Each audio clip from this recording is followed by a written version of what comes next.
अपनी बुद्धि से सबको हरा दो। बस 21 दिन में आपकी बुद्धि इतनी तेज हो जाएगी कि आप दूसरे लोगों को बोलने का मौका ही नहीं दोगे।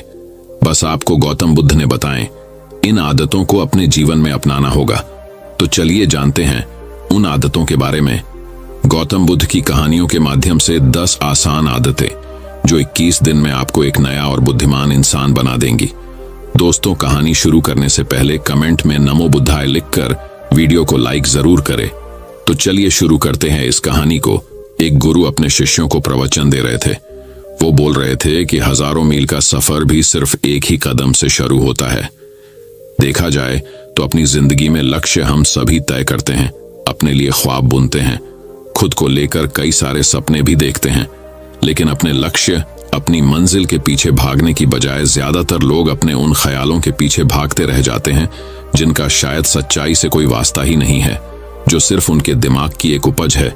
इन सभी गैर जरूरी ख्यालों के पीछे भागते हुए वह इस बात का अंदाजा लगाने की कोशिश भी नहीं करते कि वो ख्याल सकारात्मक है या नकारात्मक सच है, या उनके दिमाग की सिर्फ एक उपज है, या वह किसी और से प्रभावित है, उसका सच्चाई से कोई संबंध है भी या नहीं। और शिष्यों, इसीलिए ज्यादातर लोग अपनी मंजिल तक नहीं पहुंच पाते और जीवन भर असफल रह जाते हैं।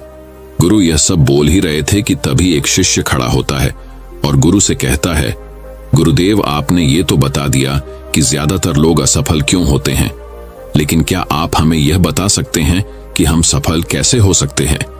वो कौन सी छोटी छोटी आदतें हैं जो हमें सफलता के लिए तैयार करती है और फिर सफलता के शिखर तक पहुंचाती है?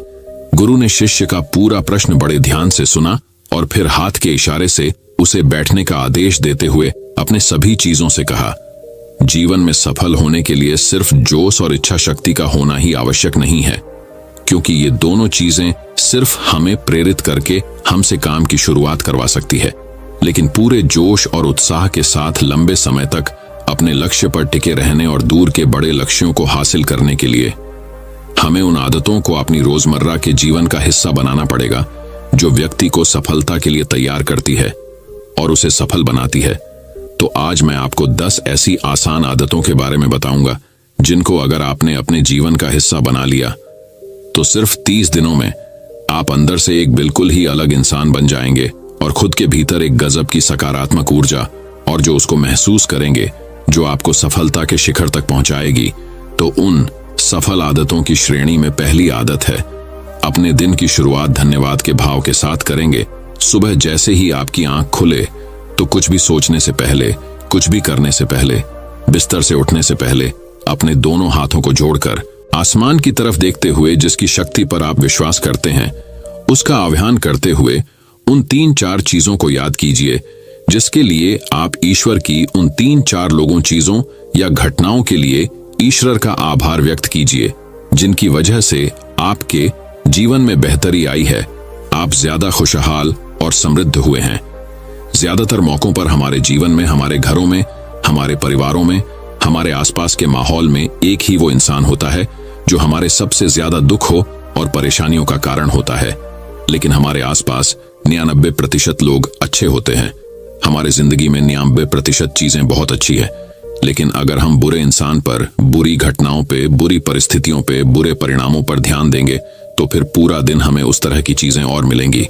लेकिन अगर हम शुक्रगुजार हैं अपने जीवन की 99% अच्छी चीजों के लिए तो फिर हमारे पास और अच्छा चलकर जरूर आएगा।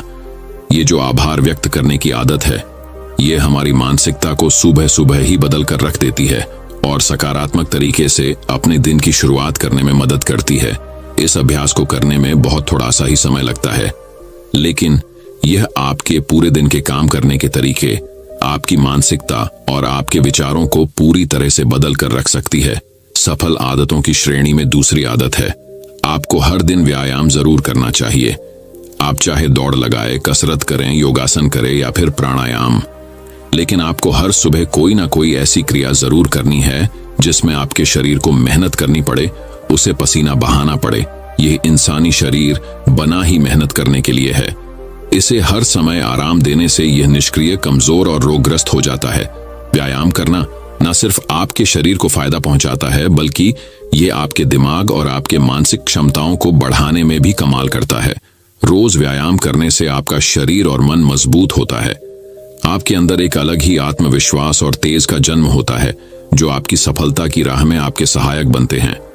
सफल आदतों की श्रेणी में तीसरी आदत है, लक्ष्य निर्धारित करो और अपने दिन को योजना के अनुसार चलाओ। रात में सोने से पहले ही अगले दिन के 3 सबसे महत्वपूर्ण कामों को निश्चित कर लो और उन्हें लिख लो। फिर उसी के अनुसार अपने पूरे दिन की योजना बनाओ और उस पर अमल करो। अगर कोई व्यक्ति योजना बनाकर अपने दिन की शुरुआत नहीं करता और कोई सभी काम कभी भी करता है, तो ऐसा व्यक्ति कभी भी अपने पूरे दिन का सदुपयोग नहीं कर सकता।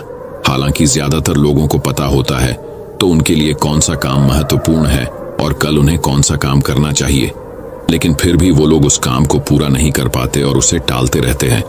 और जो व्यक्ति अपने काम को समय पर पूरा न करके उसे लगातार टालता रहता है, ऐसा व्यक्ति कभी भी बड़ी सफलता हासिल नहीं कर सकता। ज्यादातर लोगों का अपने काम को समय पर पूरा ना करना और उसे लगातार कल पर टालते रहने का सबसे बड़ा कारण है उनके अंदर आत्म अनुशासन का ना होना। क्योंकि जो व्यक्ति आत्मा अनुशासित हैं, वो अपना हर काम समय पर पूरा करता है। सफल आदतों की श्रेणी में चौथी आदत है, आपको हर दिन कुछ ना कुछ नया सीखना चाहिए या फिर कुछ ना कुछ नया पढ़ना चाहिए। अगर आप अपना दिन का समय अपने लिए कुछ नया सीखने, पढ़ने या विकास के कामों में नहीं लगा रहे हैं, तो फिर आप चाहें कितनी ऊंचाइयों पर हो, कितने ही समझदार और बुद्धिमान हो, आप जिंदगी में हारने ही वाले हैं। आप नीचे गिरने ही वाले हैं। किसी बुद्धिमान व्यक्ति ने कहा है कि सीखना कभी बंद नहीं होना चाहिए, क्योंकि लगातार अभ्यास से ही व्यक्ति महान ऊंचाइयों को हासिल कर सकता है। सीखने का कोई भी तरीका हो सकता है, जैसे अच्छी किताबें पढ़ना, अपने क्षेत्र के सबसे सफल लोगों की बातें सुनना, रोज अपने काम का अभ्यास करना इत्यादि। अगर आपको दुनिया के 1% सफल लोगों में शामिल होना है, तो लगातार सीखते रहने की आदत को अपने जीवन का अभिन्न हिस्सा बनाना ही पड़ेगा। सफल आदतों की श्रेणी में 5वीं आदत है, कम खाओ और अच्छा खाओ। यहां अच्छा खाने से मतलब है संतुलित आहार, यानी ऐसा भोजन जो पोषक तत्वों से भरपूर हो और आपके शरीर को कोई नुकसान न पहुंचाए। देखा जाए तो भोजन हमारे शरीर के लिए औषधि है।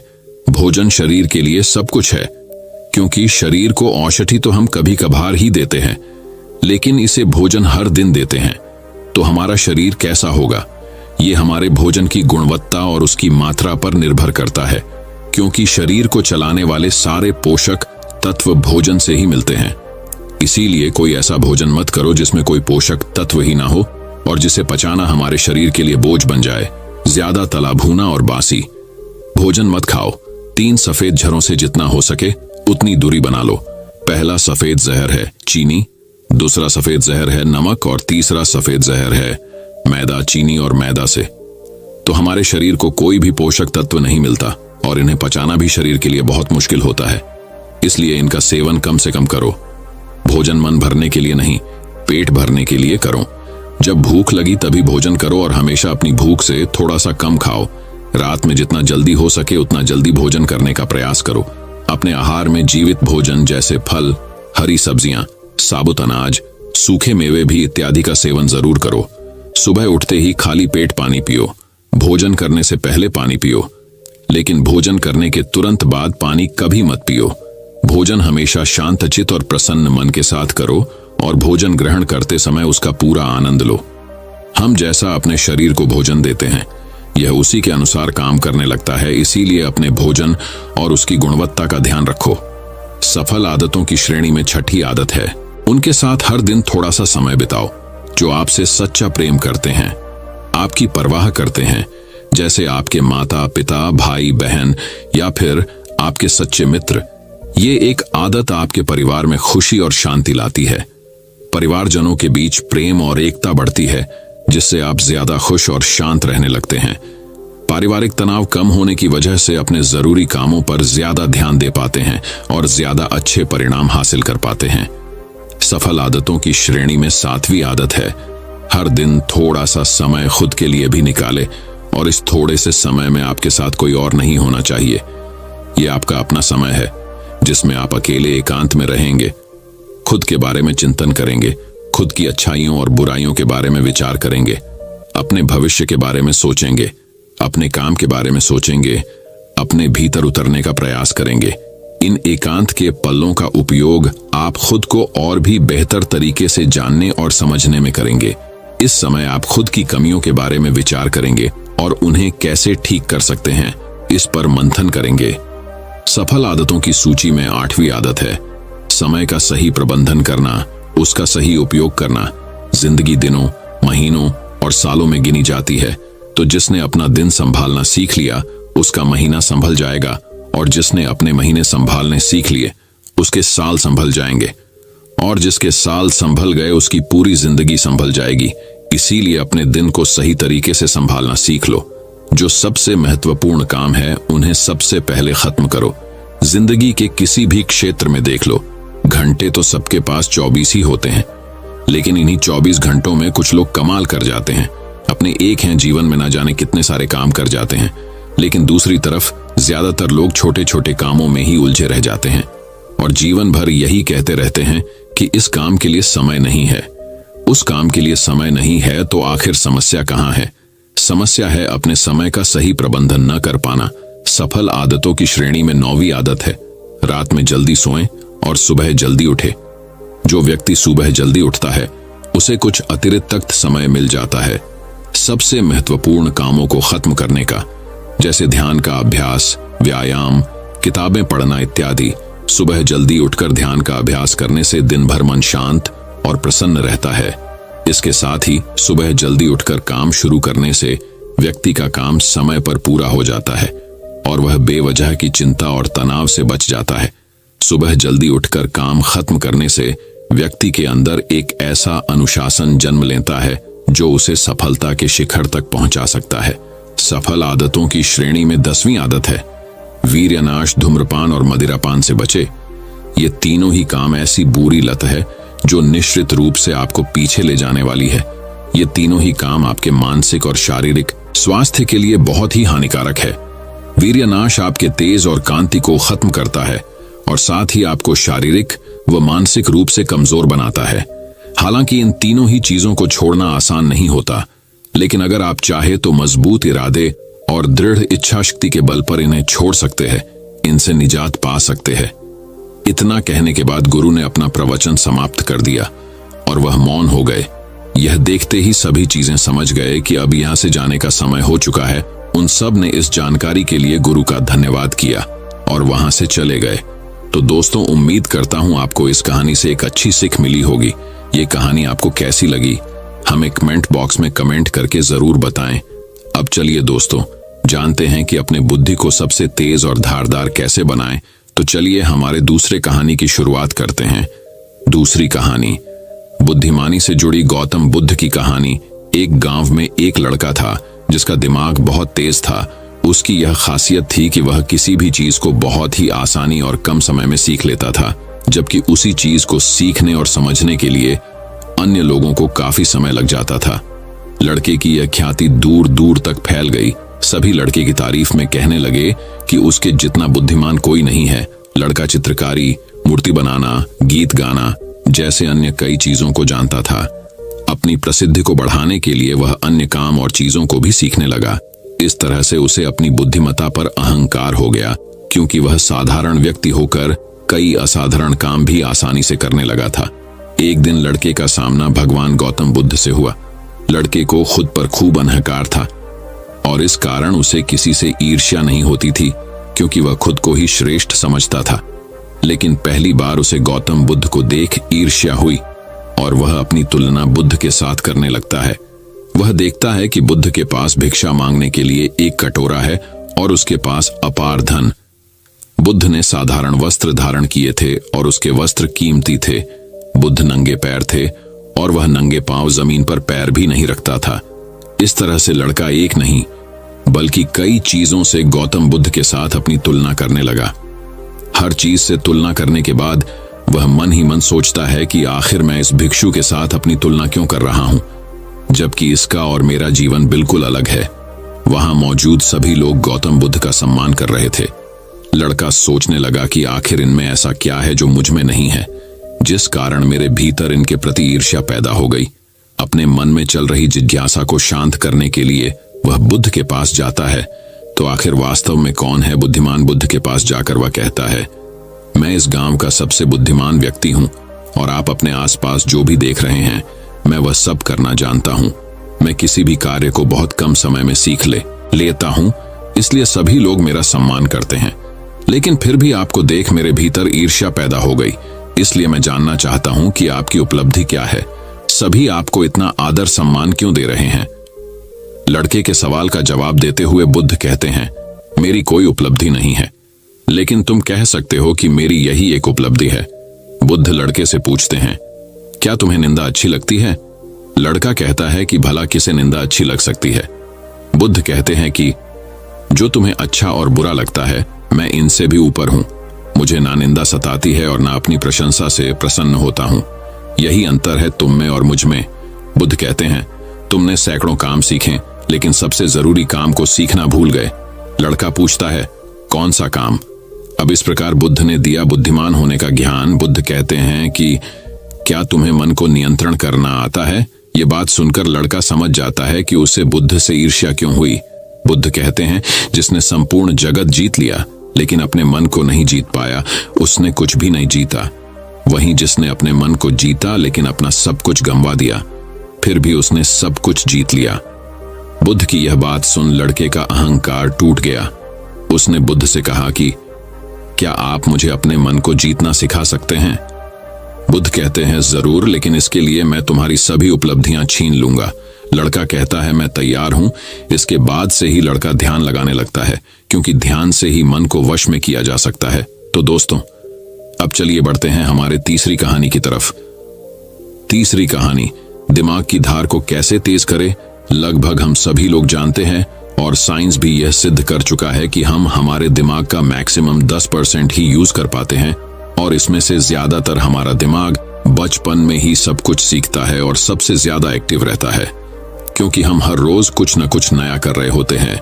रोज पढ़ते हैं, नए नए खेल खेलते हैं और हमेशा एक्टिव रहते हैं। किंतु जैसे जैसे हम बड़े होते हैं, हमारे रोज के कामों में इतने व्यस्त हो जाते हैं कि कुछ नया करने और सीखने का मौका ही नहीं मिलता। लेकिन यदि हम अपने दिमाग को धार देते रहे तो हम दुनिया में जल्दी आगे बढ़ सकते हैं। यह सीखा मैंने इस कहानी से। अफ्रीका में एक पेड़ काटने वाली कंपनी थी जिसमें वहां के लोग पेड़ काटने का काम करते थे, जिसमें जॉन नाम का एक वर्कर था जो पिछले 8 सालों से पेड़ काटने का काम कर रहा था। उसी कंपनी में एक बिल नाम का नया वर्कर लगता है और एक ही साल में उसकी सैलरी बढ़ जाती है और प्रमोशन भी मिल जाता है। ये बात जॉन को पता लगती है तो वह कंपनी के मैनेजर के पास जाता है और कहता है, सर, इस कंपनी में मेरे साथ अन्याय हो रहा है। मैनेजर बोलता है, नहीं जॉन, इस कंपनी को मैं मैनेज करता हूं, ऐसा तो कुछ नहीं है। अगर तुम्हें कोई प्रॉब्लम है तो मुझे बताओ। जॉन बोलता है, सर, मैं पिछले 8 साल से काम कर रहा हूं लेकिन मेरा प्रमोशन नहीं हुआ और सैलरी भी वही है, लेकिन बिल जो कि 1 साल पुराना ही है, उसकी सैलरी बढ़ गई और प्रमोशन भी हो गया, जबकि प्रमोशन तो मेरा होना चाहिए था। इसके बाद मैनेजर बोलता है, देखो, तुम बहुत ईमानदार और मेहनती हो, मैं यह बात मानता हूं, लेकिन कंपनी के नियम के अनुसार जो ज्यादा पेड़ काटता है उसे ज्यादा सैलरी मिलती है और प्रमोशन भी जल्दी होता है। तुम पहले भी रोज 4 पेड़ काटते थे और अब भी 4 पेड़ ही काटते हो, लेकिन वह रोज 8 पेड़ काटता है, इसलिए उसे जल्दी प्रमोशन मिला। तुम भी रोज 8 पेड़ काटो, तुम्हें भी प्रमोशन मिल जाएगा। यह बात सुनकर जॉन लौट जाता है और रोज से ज्यादा मेहनत करता है और ज्यादा देर तक काम करता है। कुछ दिनों के बाद जॉन फिर मैनेजर के पास आता है और बोलता है, सर, मैं अब ज्यादा मेहनत कर रहा हूं और ज्यादा समय तक काम करता हूं, लेकिन फिर भी मैं रोज सिर्फ 5 पेड़ ही कर पाता हूं। बिल रोज 8 पेड़ कैसे काटता है? मैनेजर ने कहा, यह बात तो तुम्हें बिल ही बता पाएगा, तुम बिल से जाकर पूछ लो। अगले दिन जॉन बिना संकोच किए बिल के पास जाता है और पूछता है कि बिल, तुम रोज 8 पेड़ कैसे काट लेते हो? मैं पूरी मेहनत करके भी सिर्फ 4 से 5 पेड़ ही काट पाता हूं। क्या तुम मुझे बता सकते हो कि तुम पेड़ कैसे काटते हो? बिल कहता है, पहले तुम बताओ जॉन की तुम अपनी कुल्हाड़ी को धार कब लगाए थे? जॉन, मैंने पिछले हफ्ते ही धार लगाई थी।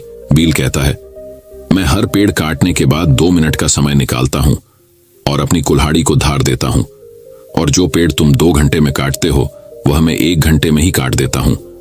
धार देने वाले 2 मिनट मेरे आने वाले 58 मिनट बचा देते हैं और मैं रोज 8 पेड़ काट लेता हूं।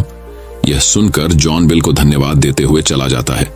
सिर्फ ज्यादा समय और ज्यादा मेहनत से कुछ नहीं होने वाला, इसके साथ साथ उसे अपनी कुल्हाड़ी को धार देते रहना पड़ेगा। जब भी वह धार देना बंद कर देगा, उस समय से उसके कार्य पर प्रभाव पड़ना शुरू हो जाएगा। जॉन अपनी कुल्हाड़ी में धार देकर काम शुरू करता है और कुछ ही दिनों में वह भी प्रमोशन ले लेता है। इस कहानी से हमें यह सीख मिलती है कि दोस्तों, हमें हमेशा ही अपनी लाइफ में कुछ न कुछ सीखते रहना चाहिए और अपने दिमाग को धार देना चाहिए, चाहे हमारी उम्र कुछ भी क्यों ना हो। मैंने कुछ दिनों पहले सत्य नाडेला, जो कि माइक्रोसॉफ्ट के सीईओ बने हैं, उनके बारे में पढ़ा था कि वह आज भी नए नए कोर्स ज्वाइन करते रहते हैं और नई नई किताबें पढ़ते हैं। उन्हें आज भी नया सीखने में कोई संकोच नहीं है और शायद इसीलिए वह इतनी बड़ी पोजीशन पर है। सक्सेस वही होते हैं जो समय के साथ बदलते हैं और प्रगतिशील रहते हैं। जिस तरह तालाब का पानी एक जगह स्थित होकर कुछ ही दिनों में सड़कर बदबू देना शुरू कर देता है, लेकिन नदी जो हमेशा बहती रहती है, प्रगतिशील होती है, उसका पानी साफ होता है।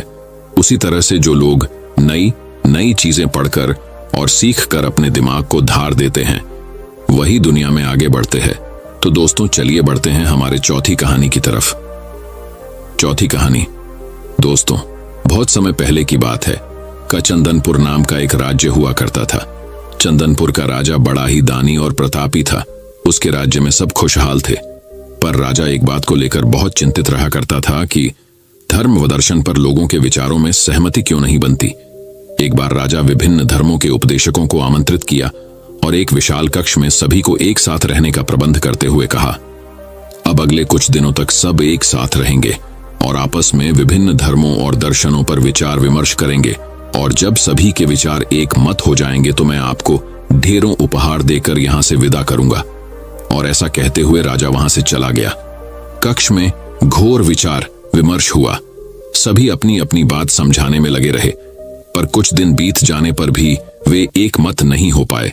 पड़ोसी राज्य में रहने वाले एक महात्मा जी को जब ये बात पता चली तो वह तुरंत राजा से मिलने पहुंचा। उसने कहा, हाय राजन, मैंने सुना है कि तू बड़ा दानी है, क्या तू मुझे भी दान देगा? महात्मा जी बोले, अवश्य, बताइए आपको क्या चाहिए? राजा बोला, महात्मा जी, मुझे तेरे अनाज के गोदाम से कुछ अनाज चाहिए।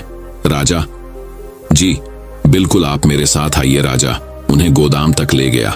वहां पहुंचते ही महात्मा जी बोले, अरे ये क्या राजन, तुम्हारे गोदाम में तो तरह तरह के अनाज रखे हैं, तुम इन सब की जगह कोई एक ही अनाज ही क्यों नहीं रखते?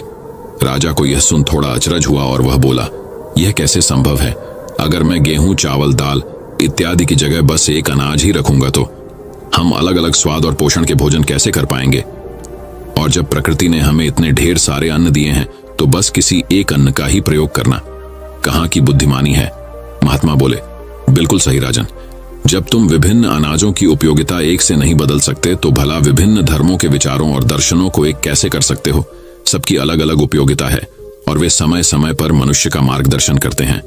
महात्मा जी ने अपनी बात पूरी करते ही राजा को अपनी गलती का एहसास हो गया और उसने कक्ष में बंद सभी उपदेशकों से क्षमा मांगते हुए उन्हें विदा कर दिया।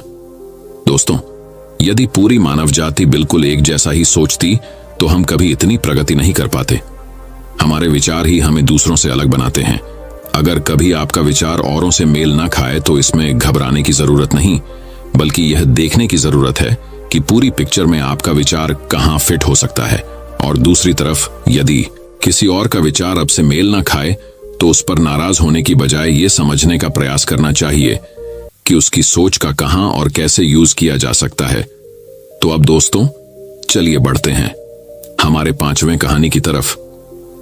5वीं कहानी, एक बार की बात है, एक व्यापारी व्यापार करने के लिए विदेश गया हुआ था।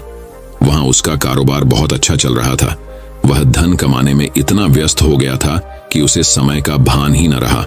आखिर उसने एक दिन अपने घर लौटने का फैसला कर ही डाला और कमाया हुआ बहुत सारा धन लेकर घर के लिए चल पड़ा। जब घर पहुंचा तो रात हो चुकी थी। घर का मुख्य द्वार बंद था, लेकिन एक शयनकक्ष की खिड़की से रोशनी बाहर आ रही थी। उसने खिड़की में से अंदर झांक कर देखा। उसने जो देखा सहसा उसे विश्वास ही नहीं हुआ।